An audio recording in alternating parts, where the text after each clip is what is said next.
পাহাড়ি রাস্তায় কীভাবে বাইক চালাবেন যারা নতুন তাদের জন্য। আপনি যতই বাইক চালান না কেন, আপনি আপনার সাইড ঠিক রাখবেন। গাড়ি থাকুক বা না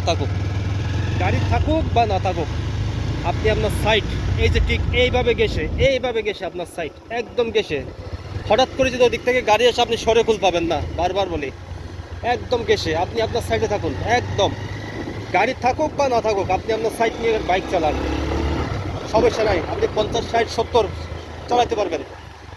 এই যে আপনি আপনার সাইড নিয়ে চালান, যে কোনো সময় গাড়ি চলে আসতে পারে, যে কোনো সময়।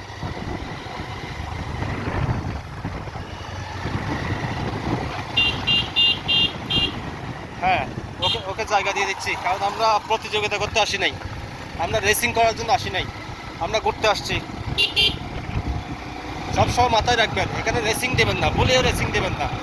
মনে মনে প্রতিযোগী মনোভাব নিয়ে গাড়ি চালাবেন না। আপনার মতো আপনি চালান গাড়ি,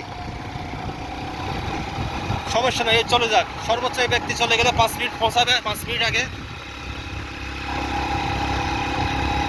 সেই যে সামনে টার্নিং, আপনি পাসিং লাইট দেন, তারপর আপনার সাইড আপনি একদম চালান, একদম এইভাবে। ওই যে সামনে টার্নিং, আপনি আপনার সাইড নিয়ে স্লো করে